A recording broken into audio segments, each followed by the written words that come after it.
What's a subtle sign of low intelligence? Absolutely no curiosity about anything. Believing anything they read on social media. People who confuse their opinions with facts. The inability, or unwillingness, to change one's opinion when confronted with new information. If a person just digs their heels in no matter how much they are proven wrong on a given topic, they're an idiot. Not capable of understanding a nuanced point. Buying a new car when you're broke AF. ITT, people who don't know what the word subtle means. Thinking the world is simple. The inability to extrapolate from missing. End number X200B. End number X200B. End number X200B. Edit, and apparently the inability to perform error correction while reading. They have a conspicuously small spread of skills for such a high-level wizard. Calling something stupid because they can't understand it. Uses only empty buzzwords in their conversations. I've got a coworker who only communicates in phrases like situational awareness and following breadcrumbs and asks for meetings to amplify our synergy. This person was promoted beyond their level of competence and has no idea how to do the job. Not understanding analogies very well. Inability to accept new ideas. A truly intelligent person will listen and try to learn from something even if they believe it's bogus. Edit, I meant a truly not I truly I'm not like that I swear XD. Thinking their opinion/perspective is also everyone else's, thinking no one does that because they don't do that. What is a cult that pretends it's not cult? The troubled teen industry, youth residential therapy programs that are under-regulated and rampant with abuse, SA, and children's deaths. Edit, the earlier programs were closely based off the teachings of a cult called Synanon. Not every program open right now is a cult itself, but their history is abusive and most programs do significantly more harm than good. Southern Pentecostal Baptist snake handlers. Grew up going to one of these churches. Long drive to a small church hidden in the woods. They honestly believed only their members were gonna make it to heaven. We saw some crazy stuff in that building. The Herbalife Company. Despite being accused of being a pyramid scheme, they continue to function similarly. There are some people from my childhood who became addicted to it, and they act very much like members of a cult.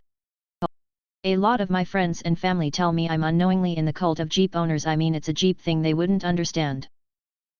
The Duggar family. Scientology.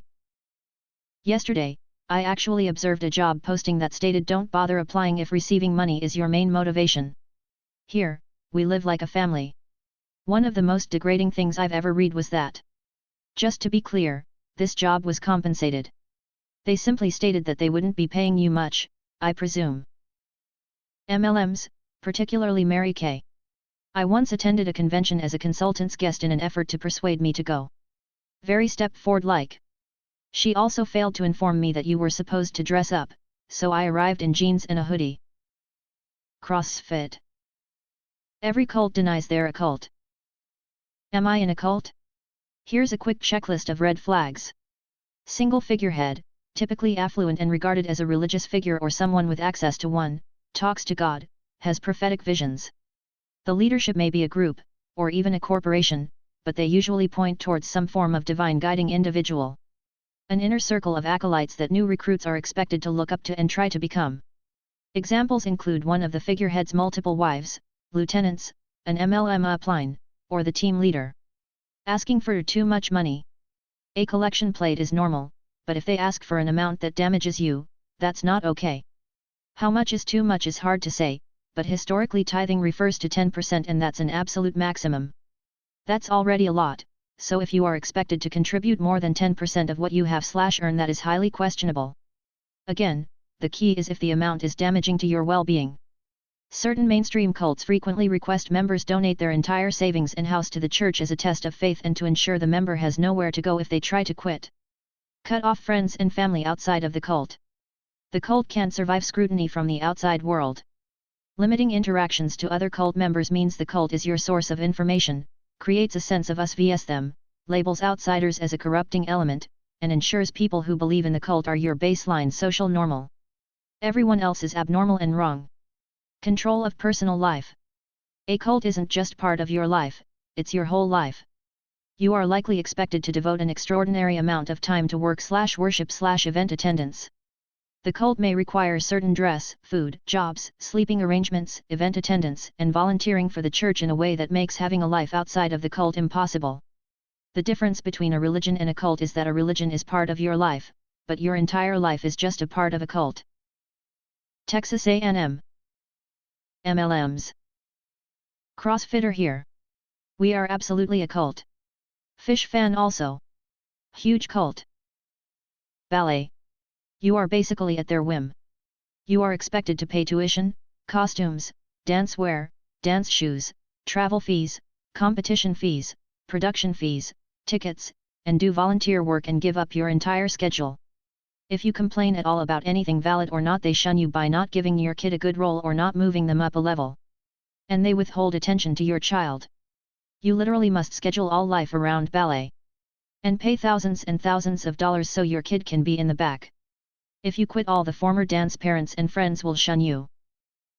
Film snobs of Reddit, who was the single worst casting choice in Hollywood film history?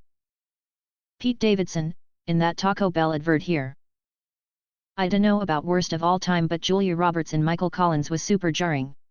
Her Irish accent was willy-nilly, and when it was on it was still pretty terrible. Plus she just looked out of place. Like they dropped a supermodel into the middle of the Irish Civil War. Not that there weren't good-looking people in Ireland at the time, but you shove a big name and face like hers into a historical period piece like that, you're just asking for trouble. Shoulda went with an Irish actress. Mark Wahlberg in the Cary Grant role in the remake of Charade, The Truth About Charlie. The whole thing was a train wreck, and a disgrace to everyone involved save maybe Thandie Newton. But none of it was worse than Marky Mark in the male lead. Edit, to save my film snob card from revocation, I have been reminded it is, as of the past year, to be spelled Thandie Newton. I'm not enough of a platinum-level snob to even guess how that's pronounced. Edit 2, for the disbelievers. Edit 3, thank you kind stranger for the award.